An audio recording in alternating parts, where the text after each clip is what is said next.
A escasos 6 kilómetros de Pamplona, en los campos entre Noain, Salinas, Esquíroz y Barbatain, se alza un gigantesco monumento realizado por José Ulibarrena. A su alrededor, sencillas construcciones que representan casas destruidas, fortalezas y prisiones. En este mismo escenario, tuvo lugar la batalla de Noain que el conjunto artístico conmemora. Era el domingo 30 de junio de 1521. Orain mundu berria izatea nahi genukenaren egun sentian. Nafarroako herriak bere oroimena iratzarri nahi du. Como todos los años, hoy 30 de junio, un nutrido grupo de navarros se reúne en el antiguo Palacio Real de Pamplona para dirigirse a continuación al monumento a los fueros de Navarra. La actualidad de esta conmemoración de la batalla de Noain es patente.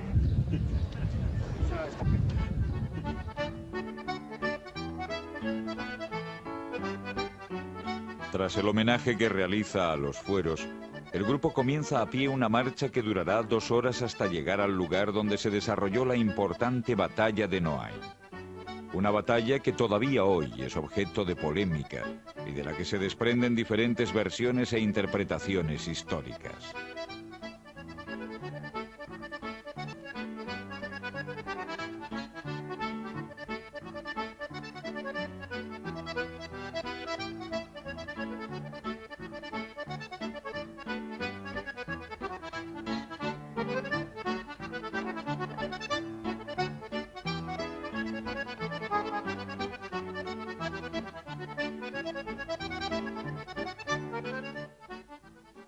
Antiguamente Navarra era un reino independiente de pagos y de soldados. En 1512, Fernando el Católico conquista la Navarra meridional, despojando así del trono a los monarcas navarros Juan III de Albret y Catalina de Foix.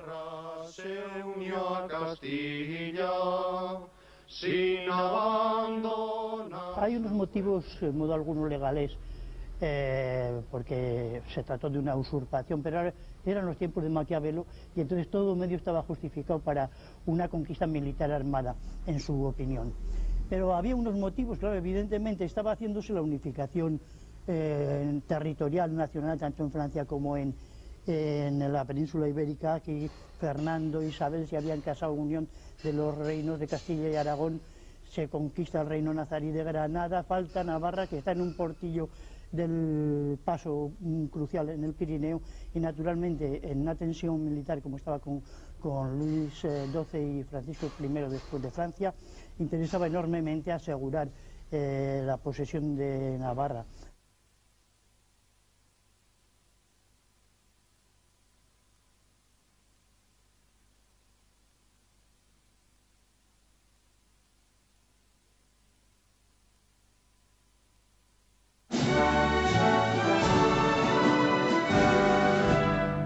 Algunos historiadores sostienen que pese a la anexión por la fuerza de Navarra a la corona de Castilla, aquella conservó sus propias leyes, sus cortes, su moneda y sus aduanas. Es decir, Navarra se mantuvo prácticamente independiente del resto de España. Otros historiadores, en cambio, afirman lo contrario.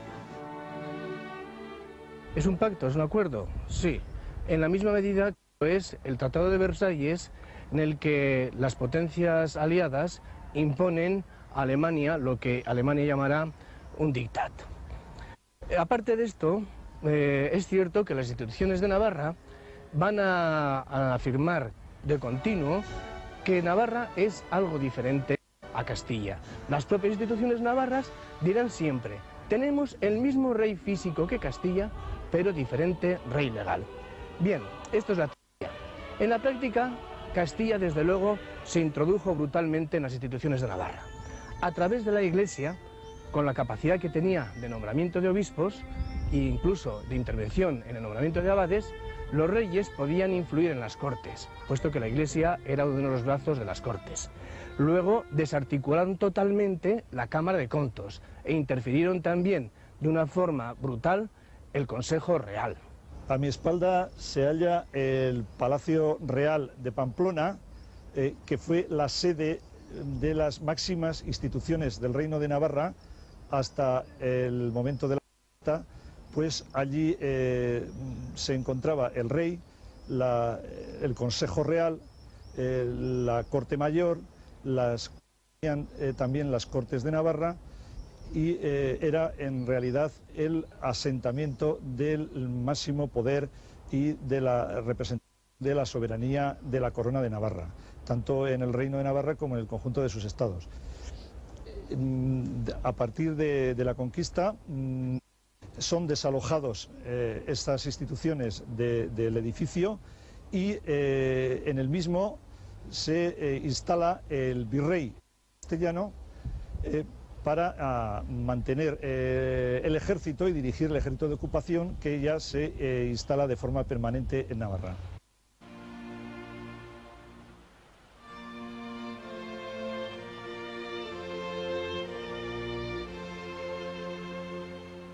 Mientras, los Albret permanecen en su pirenaico país soberano de Bearn. En Orthez tienen su residencia. Los territorios que están bajo la corona navarra en esta época eran extensos. Algunos de ellos, sin embargo, rinden vasallaje al rey de Francia.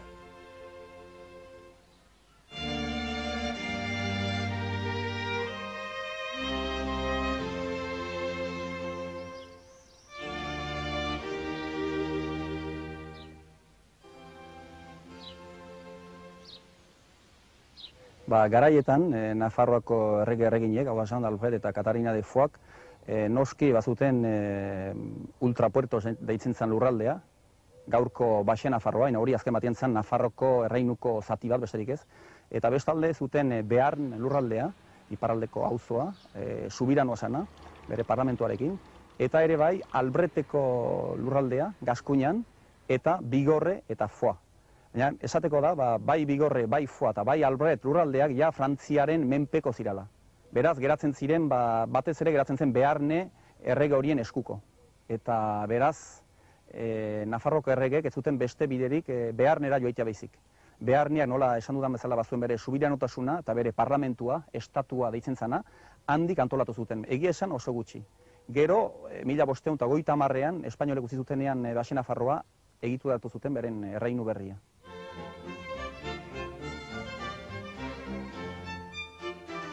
En varios momentos pareció próxima la restauración de los Albret en la Navarra de este lado de los Pirineos y la consiguiente recuperación de su soberanía. El mismo Juan III de Albret lo había intentado sin éxito en el otoño de 1512 con una expedición que entró por Roncesvalles. Unos años más tarde, en 1516, se produce otro intento por el Roncal y se suceden en cadena levantamientos fallidos en diferentes poblaciones navarras: Artajona, Olite, Sangüesa.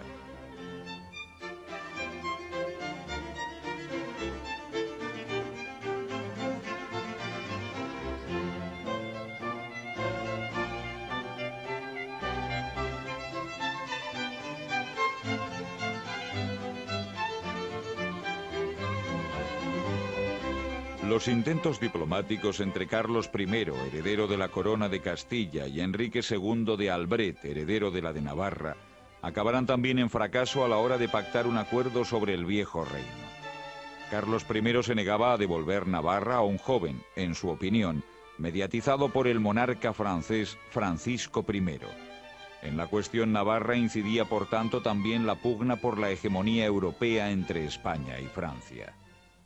Sí, yo pienso que efectivamente el reino de Navarra jugó un papel importantísimo, ¿no? Porque el reino de los monarcas Foix-Albret, Navarra, estaba diseminado, tenía núcleos por distintos territorios por Francia, aparte de la Navarra peninsular, y naturalmente a los reyes de Navarra les interesaba mantenerse neutrales en esta pugna, pero a las otras dos monarquías les interesaba enormemente en ese momento en que estaban haciendo las unidades territoriales nacionales, ¿no? Bueno, sobre todo entre Carlos V y Francisco I, en la batalla de Pavía es hecho prisionero, luego llega su hermana Margarita de Angulema, que será la mujer del rey de Navarra, del rey Enrique II de Navarra, y toda su labor fue un trabajo de tratar mediante las gestiones políticas, tratar de que los reyes de Navarra, los Albret, recuperaran el reino navarro, ¿no?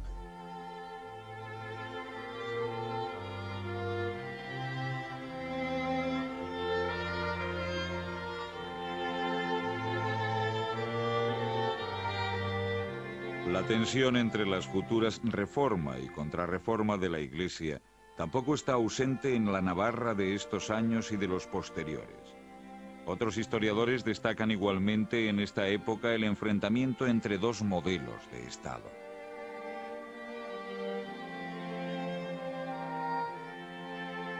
El Estado castellano, como la mayor parte de los estados feudales, es autoritario, basado en la autoridad del rey, y se conforma cuando el rey consigue el máximo poder. En Navarra, sin embargo, tenemos esta peculiaridad. El fuero establece que primero es la comunidad y luego es el rey que se da a esta comunidad. Y además, el rey se obliga a consultar para cualquier hecho de importancia, fecho granado, a los representantes del reino. No creamos con esto que son solamente los nobles los únicos que tienen capacidad de controlar al rey, porque los juramentos que harán los reyes de Navarra a partir de ese momento, sobre todo con Teobaldo II, a partir de Teobaldo II, establecerán los siguientes: hacemos este juramento a los obispos, a los abades, a los ricosomes, a los infanzones, a los hombres bonos de las villas, representantes de todo el pueblo del reino de Navarra. Aparece por primera vez la palabra pueblo, 5 o 6 siglos antes que en la Revolución Francesa. El problema reforma y contrarreforma es más bien ya posterior, es de Trento. Es decir, en que ya no se pueden hablar los protestantes con los católicos, ya no pueden hablarse. Es decir, ya llega a un golpe en que ya no hay diálogo. Se podía haber hecho el diálogo. Y Navarra lo que defiende es que se hable, que se discuta eso. Por eso digo que Navarra tiene aquí una aportación muy positiva. No se llega a eso y a Navarra la castigan porque se pone a favor de que tiene que haber un diálogo, pero no se puede hablar realmente hasta más tarde, que lo hace Olaizola, lo hace muy bien, hasta ya Juana, en que ya Navarra, al no haber diálogo, ya se dice, pues aquí no hay posibilidad de discusión, y Juana se pone más a favor de los hugonotes que de los católicos. Pues sencillamente porque los católicos entonces son totalmente intolerantes. Hablemos de Felipe II, pues es la pura intolerancia. En mayo de 1521, Enrique II de Albret decide la recuperación de Navarra con la ayuda de su cuñado, el rey de Francia. El gran contingente de soldados franceses que capitaneara André de Foix, señor de Asparros, ha hecho afirmar a algunos historiadores que en realidad era Francisco I quien declaraba la guerra a Castilla.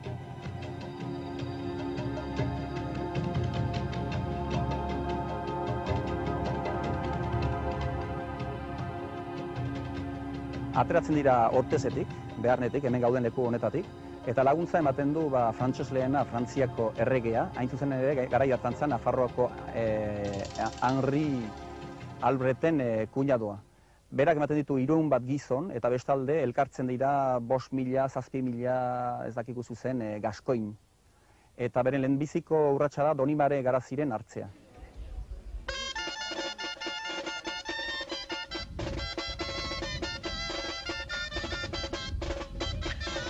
Sin esperar la llegada de las tropas del general Asparros, algunos ayuntamientos navarros muestran de antemano su lealtad a Enrique II de Albret.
Con gran entusiasmo, el ayuntamiento de Estella reclama así al legítimo monarca navarro.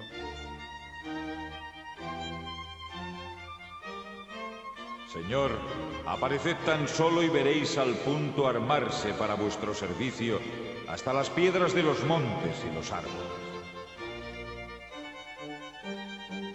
En parecidos términos se manifiestan el ayuntamiento de Tudela y el de Pamplona, que se dirige con las siguientes palabras al ejército franco-navarro.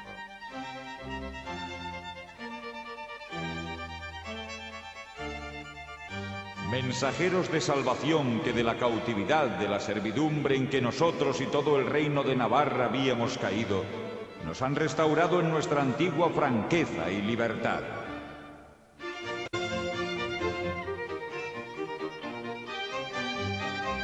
Sin embargo, la sociedad navarra se encontraba dividida. Las dos facciones que se odiaban a muerte desde el siglo XV por un conflicto de legitimidad dinástica rápidamente tomarán parte en la contienda. Los beamonteses a favor de las tropas de Carlos I, los agramonteses al lado del ejército de Enrique II de Albret, que entra en Navarra por ultrapuertos. La guarnición castellana de Donibane Garasi fue la primera en rendirse.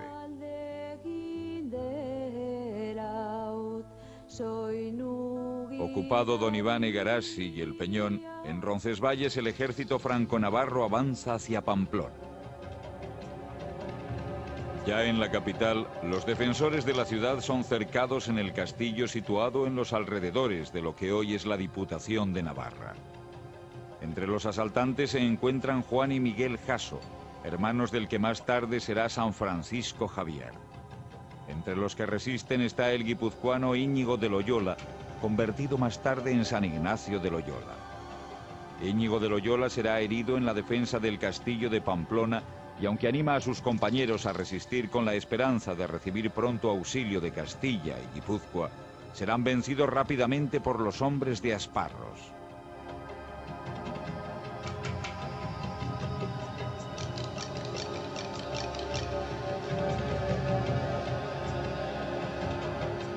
Cuando la resistencia es aplastada en Navarra, el general Asparros se dirige con sus tropas a Logroño. Fue un grave error sitiar la ciudad riojana. Anterior a este, su corrupto intendente había cometido otro: licenciar a toda la infantería para embolsarse el dinero que tenía que pagar a los soldados. Con un ejército disminuido y con la enorme provocación que suponía asediar Logroño, las posibilidades de que el general Asparros tomara la ciudad eran casi nulas.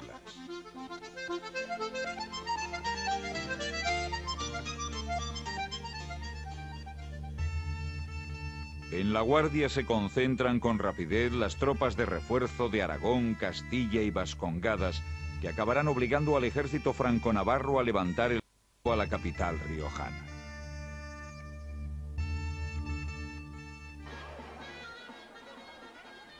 El pueblo de Logroño celebra todos los años, el 11 de junio, festividad de San Bernabé, el fin del sitio. Este mismo día la cofradía del pez reparte pan, pescado frito y vino entre los vecinos, para recordar los alimentos que permitieron resistir el asedio.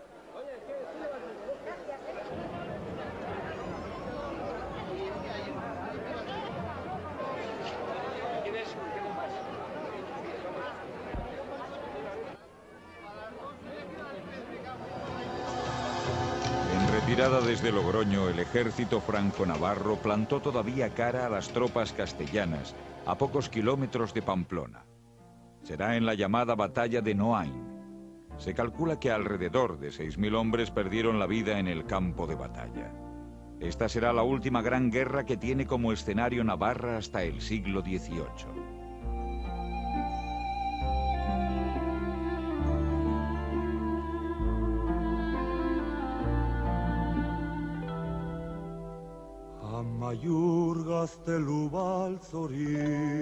Los que sobreviven a la batalla de Noain, sin embargo, se refugian en septiembre de ese mismo año, 1521, en Amallur, en el valle del Baztán.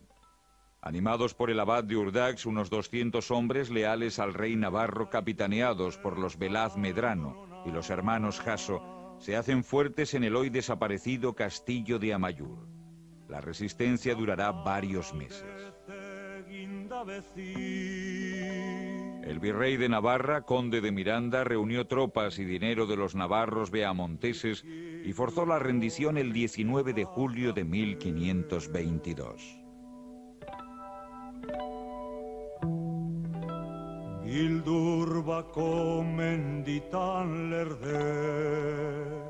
Las consecuencias.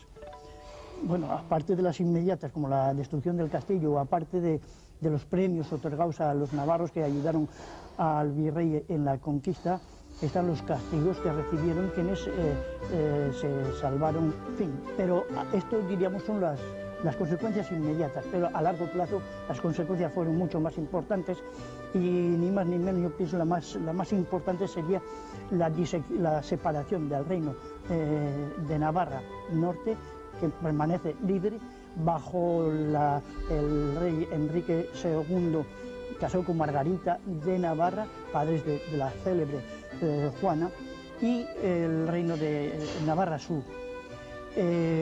Quizás sea una reacción contra esta conquista en la que intervino el Papa, dando la razón al católico, etc.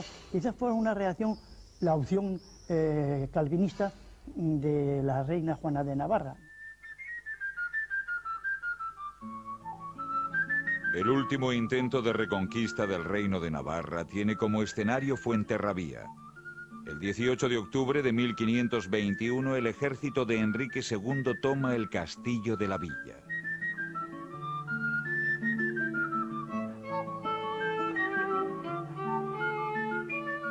Dos años después, el condestable de Castilla inicia el sitio. Los hombres leales al rey navarro resistieron un mes y medio hasta el armisticio general de 1524. En la Baja Navarra y en el Bear se agrupó el ejército de reconquista de Navarra bajo el mando del mariscal Pedro de Navarra hijo, que mariscal para nosotros es hoy como si fuese el capitán general o el jefe del ejército. Se pretendía reconquistar la villa de Fuenterrabía porque desde antiguo formaba parte del sistema defensivo del Reino de Navarra. El día 25 de marzo de 1524, después de casi 2 años y medio de permanencia en Hondarribía, el mariscal, es decir, el capitán general, don Pedro de Navarra, se vio forzado a capitular mediante armisticio. Las tropas de reconquista de Navarra abandonaron el castillo y Hondarribía en formación, con las banderas de Navarra desplegadas. El Alarén de Irún dicen que conmemora estos hechos. Yo precisamente me casé un 26 de junio para estar fuera de Irún en las fechas de los alardes. Y el alarde de Irún, yo vivo en Fuenterrabía y no vengo a Irún jamás. No soporto, me hace mal, porque es conmemorar una batalla entre hermanos. Es una fiesta contra Navarra.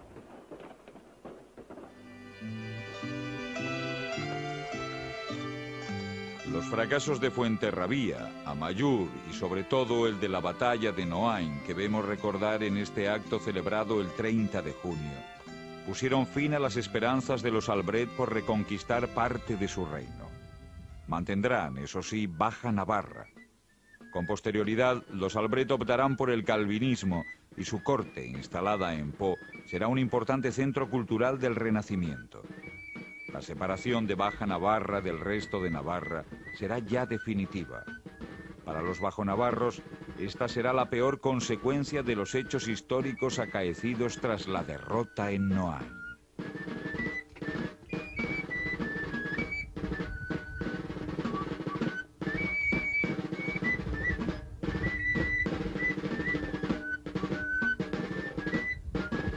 Hor konturatzen naiz, gerra batek edo gudu batek zer eragina duen gizonen bizitzan. Ziur aski gure arbasoek Noaingo guda hori irabazi bazute, gaur egun San Frantses Javierkoa bezala izango nintzen nafar bat, eta nafar esatean ematen diot zentzu zabal bat, hau da euskalduna. Netzako nafarra eta euskalduna gauza bera da.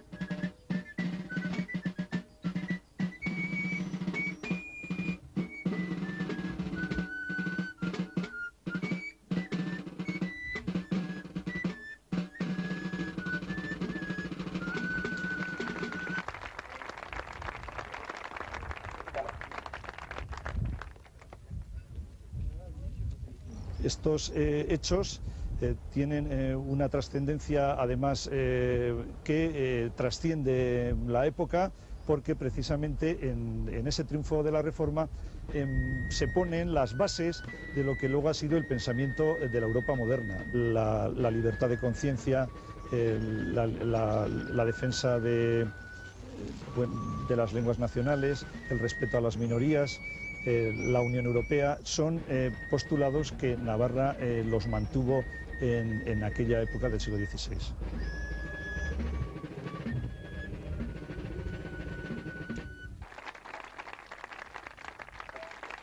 Bueno, se hicieron unos cambios pues tremendos allá, tremendos en literatura, en arte, en todo, en filosofía. Ahí está el platonismo puro del siglo XVI. Está en Pau, para decir Shakespeare que Navarra será la maravilla del mundo. Figúrate ahora que todo ese experimento se hubiera hecho con una buena base administrativa y económica aquí en Pamplona, porque se habría hecho en Pamplona. Pues Pamplona sería lo mismo, que va.